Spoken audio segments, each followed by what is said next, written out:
Good morning, everyone. Thank you for coming to this talk on space certified technology. I'm sure some of you are like, what is this? Is what's going on here? But in the age of SpaceX launches and burnt hair cologne, I think space certified technology falls right in play with the times right now. So a little bit about De La Vie Science. We're new players on the block. Company was created beginning of this year, but we fall out of a pharmaceutical company that's held by a holding company that has around 5 or 6 companies within it.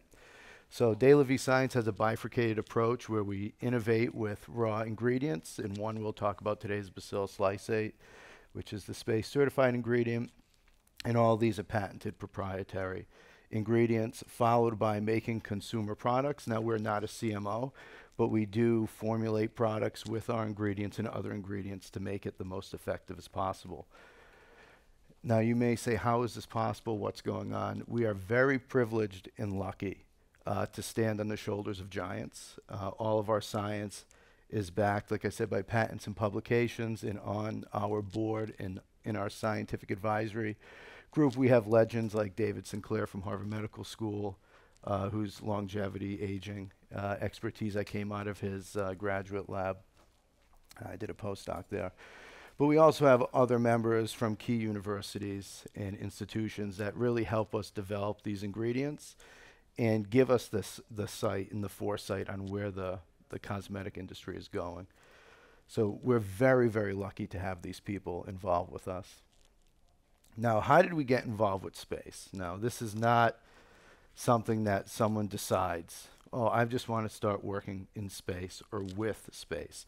So there's a little story here, and I'll tell you the story of how we progressed, and then I can explain what space certification is, and then finally a little bit about our ingredients. So we actually started our space journey back in, I believe, 2016, 2017, when we started working on ways to improve an astronaut's health in space. So when we go to Mars, which we will eventually, the highest risk that an astronaut will face that is an unseen risk from all of us is constant low dose radiation.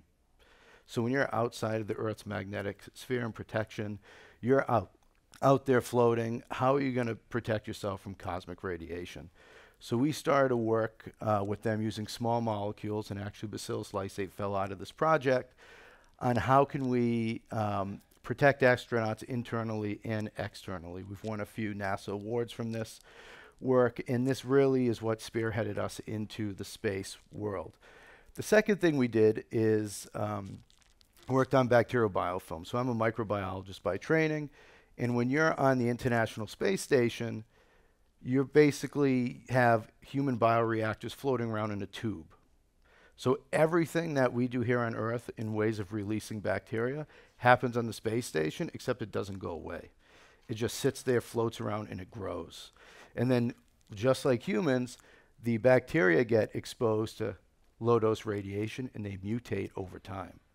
And this now, you have ubiquitous opportunistic pathogens that are in our gut, on our skin, in the environment, mutating over time on surfaces with people in a tube. So we worked with NASA Jet Propulsion Labs to figure out how can we remove bacterial contamination or biofilms on the surfaces to ensure that, we're not contaminating our astronauts, we're not promoting virulence and pathogenicity with these organisms.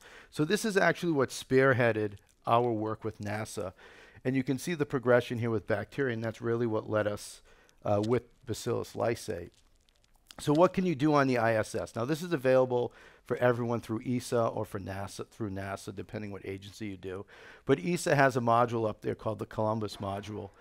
And it looks like this, and the astronauts basically work in a microbiology lab or a tissue culture lab in very confined spaces. But they have a biolab where you can work with microorganisms, tissue cultures, plants, and insects, all the way down to fluid science. So there are some companies testing, hair care in space and maybe some oils and tissues, but there is a caveat, and I'll get to it with space certified technology, is that a lot of these programs that support this have to benefit mankind in general. right? So, you know, dry shampoo isn't really a benefit to mankind, but turning on DNA repair mechanisms or inducing antioxidant levels, those are things that could easily go up into the space station because they have dual purposes. But this is what the capsule looks like. Here's some of the grow chambers. Here's a scientist working in one of the grow chambers right now. And you may say, why the space station? Why lower Earth orbit? Why can't we do work here? Well, there's a little interesting thing that happens in Leo, and you basically have microorganisms now that turn on genes or metabolic pathways that don't happen here on Earth. It's an amazing phenomenon, and you can find a whole host of new things, whether it's analogs for small molecules, assembly of chemicals that are more efficient than they here on Earth, or the expression and secretion of enzymes that aren't really prevalent. So here's an example of radiodurans. And radiodurans, you know, they've been studied for a long time. They've put outside the space station, same with tardigrades. And I'm sure if you looked at water bears or tardigrades there, you know, the moon's contaminated with them. Everything's contaminated with them. And, you know, we've been contaminating the moon for some time. The Apollo missions, they used to vent out from the spacesuits and from the spacecraft, and they basically blew bacterial debris all over the moon, which is why we don't really do any hardcore science there right now for this type of stuff. But you could see right here, control versus vacuum. It's kind of hard to read. But basically, because they're two different colors, that means the gene expression level is completely different from control here on Earth up into space. And you can see that with this PCOA plot as well. Vacuum space here is in a different quadrant than the controls, which tells you that there's a whole different metabolic pathway that's turned on. And this is where you can really innovate, whether it's with small peptides, enzymes for cleansers, small molecules that can be antioxidant or stimulate other pathways in your body. This is really how we work, and we go outside of the box here to look for certain things. So it's this premise that lower Earth orbit, along with low-dose radiation, really helps turn on things and change things that you can't really get here on Earth. And there's a lot of research in this space. So what happened with Bacillus lysate? So Bacillus lysate was actually isolated from Jet Propulsion Lab clean room. And so in the clean rooms, the main way to decontaminate the space is with UV light. So the hospitals, it's the same thing. A lot of things, UV radiation helps kill everything. Unfortunately, the clean room was still contaminated all the time by this bacillus. They couldn't kill it with UV radiation. So, you know, it went to vaporized peroxide, all these other things to really knock it out. But then one day they were like, let's see if it can survive space radiation. We want to understand the mechanisms as to why and how we can't kill it here on Earth. So let's send it up to the space station.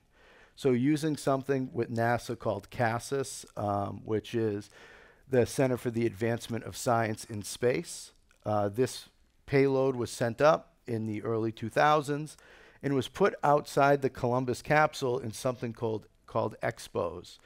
Now, XPOSE is a unit that lets you put samples outside and apply different filters to those samples. So you can have dark side of Mars, light side of Mars, dark side of the moon, light side of the moon, open space. You can have all of that. And it all sits here. And it was exposed for about 18 months. So this bacteria that was isolated from the clean room that survived UVC decontamination was put outside the space station for 18 months and then came back down. You know, Discovery landed with it. Scientists took it out. And what did we find, or they find? That the UV resistance with both the spores and the cells, vegetative cells now, things that are growing, were a lot higher. Look at the UV exposure. You're up to 4,000 joules. That's significant. Okay. Same thing with the vegetative cells. You're at over 900. And they're still growing, they're still surviving.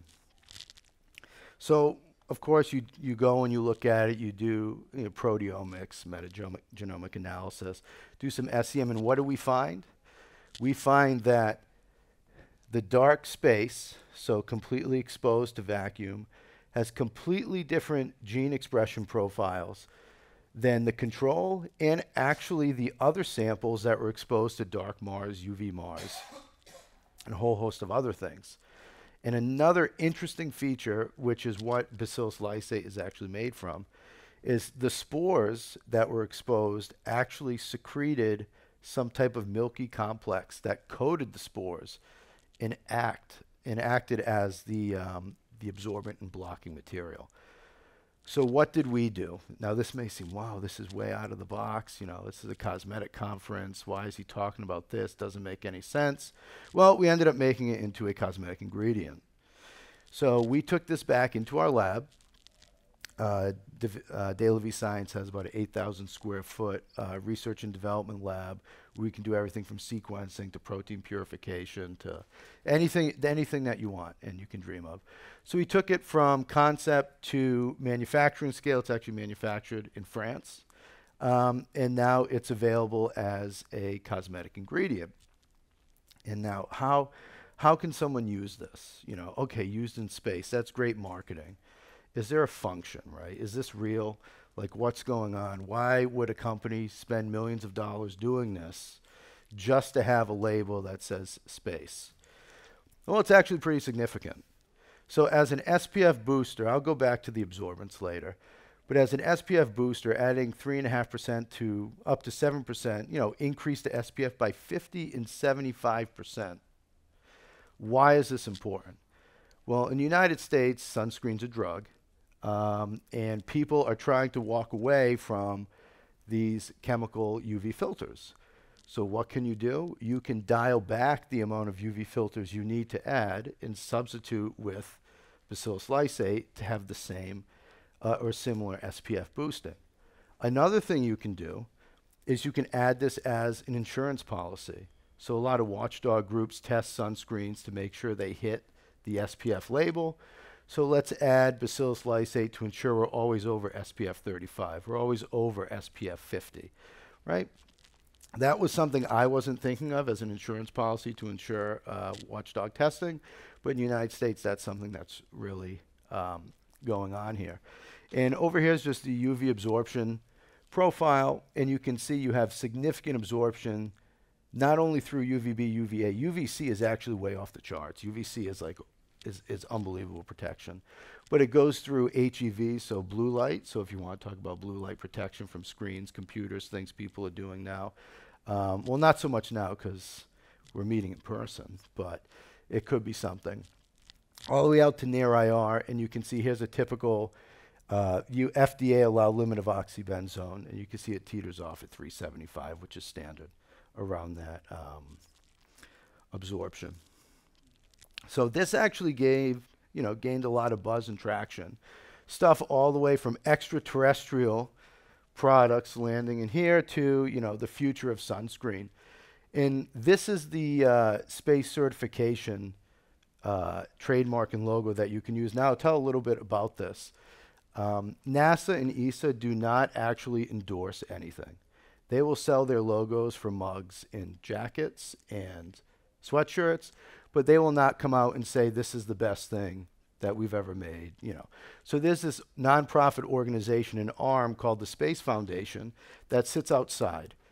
Now, if you send something up through ESA or through NASA, it actually works. It has important impact on humans, and it can really revolutionize things. You could submit for this trademark, and you go through this process, and they basically promote you, and they link you with space.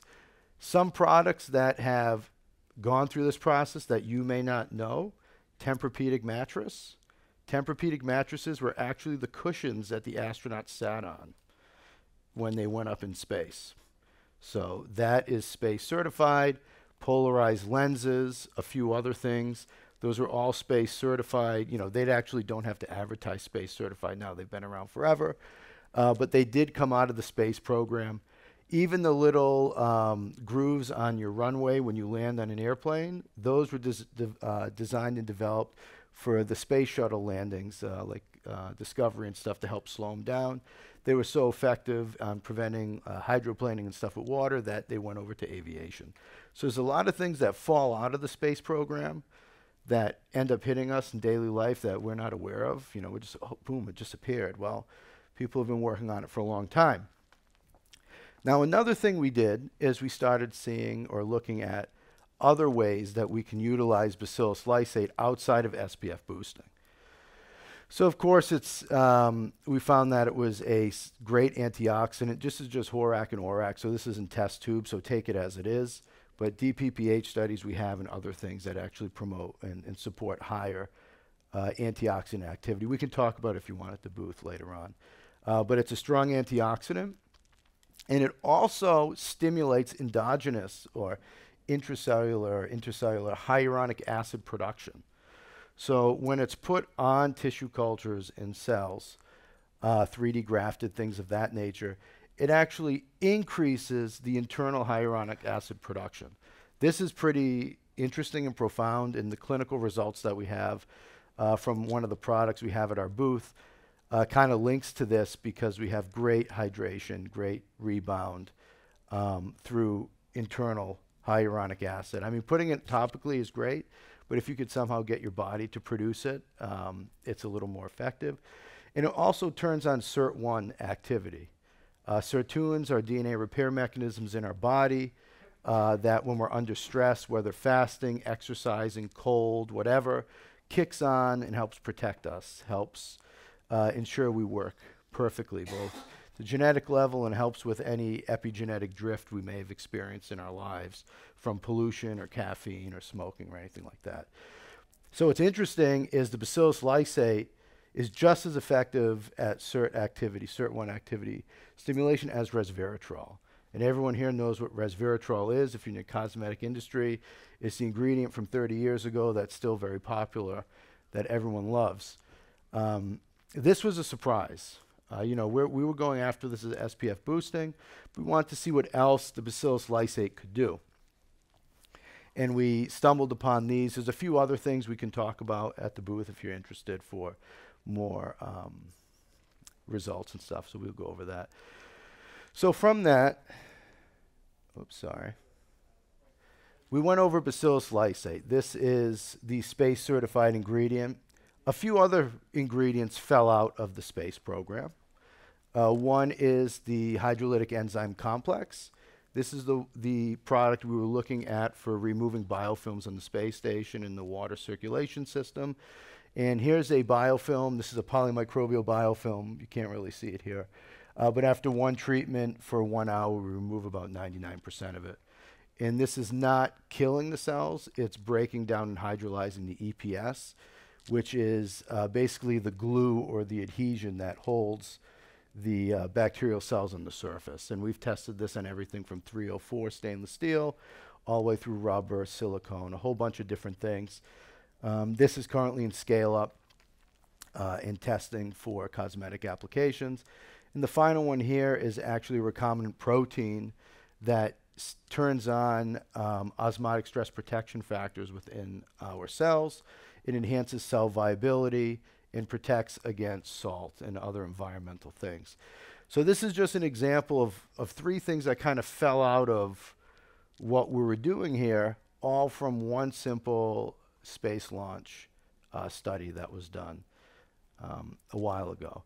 Now the next question is, are these compatible with products, right? This is a great thing. We have a bacterial fermentation product that's technically a prebiotic, hits all the buzzwords. This is great. You can advertise space if you want, yes or no. The Inky is, ubiquitous. There's tons of lysates, tons of fermentation things, so people aren't going to say, oh my God, it's some crazy ingredient. Does it work? Can it be utilized in formulations?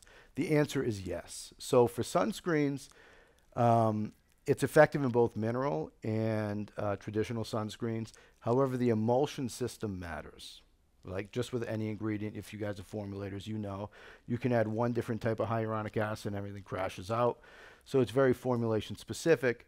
But internally, we decided to go after the longevity aspect. We have longevity experts, like I said, David Sinclair from Harvard Medical School. And we decided to actually go forward and produce a whole line based on the anti-aging properties of the Bacillus lysate. So you can actually get samples of the serum if you want at our booth so you can feel the texture, consistency. The main active here is the Bacillus lysate. That's the feature. There are other things in there, you know, some hydroxymethylcellulose, stuff like that, some other ingredients. And you may say, how does it feel? You know, feeling, texture is very important for things. And, you know, these are clinical trial results. I'll go through them very quickly. It's, you know, it is what it is. But using, you know, a 70-person overall clinical trial, we had significant findings in firmness, elasticity, moisture, radiance, reduction of fine lines and wrinkles. This was backed up and supported by expert grading, smoothness by up to 100%, wrinkles by up to 60%, radiance by 91, skin firmness up to 80%. Some significant findings. And then these also dovetailed very nicely with the subjective questionnaires. This is very surprising to me to get 100%, 97% on almost every single question that was asked. That correlates with the expert grading and correlates with the instrumental measurements and analysis. It's very interesting, very surprising, especially 100% love the texture. That's usually hit or miss, you know, in the space. And then, of course, you do some analysis, right? And here's like a forehead before and after. We have about a 99% wrinkle reduction on foreheads. Same thing with cheeks and areas like that. Under eye puffiness, you know, reductions of 59%. And this was not designed for any of this. Was designed moisturizing. You know, we were just messing around to see how it would work in this space. And another interesting property we found that came out of the blue that was a result from our clinical trials was hyperpigmentation. This is something we were not expecting at all. But the Bacillus lysate and the serum significantly reduced both the enzyme that's responsible for melanin polymerization and also actual melanin levels in tissue culture. This is an ingredient, if you know, that people use for hyperpigmentation, things of that nature.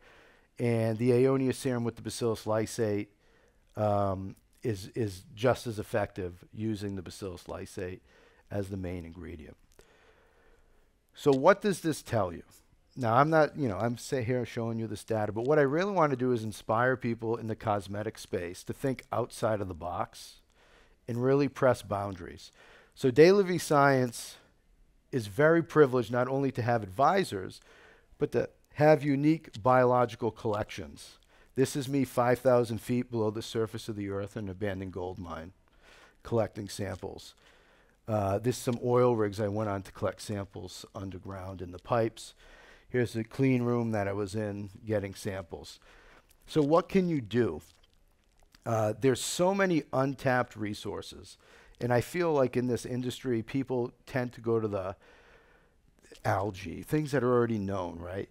But I feel like if you take a risk and really try to innovate in the space, you will make your own path. And you know, I'm not saying this because I'm here, but as a researcher and as an academic in this space, there's so many untapped resources, and space certification is one.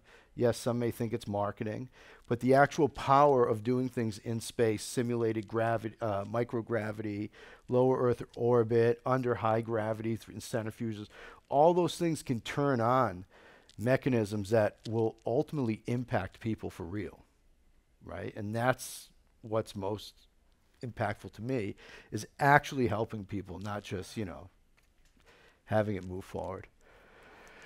So with that, that's the end of this. If you have any questions, you can ask me about anything from the process, you know, experimental design, cost of doing the space certification or shooting it up to space, experimental ideas, anything about the products or ingredients, you can ask me now or come to the table, because I know it's 26 minutes, so I'm almost at the end. So that's it.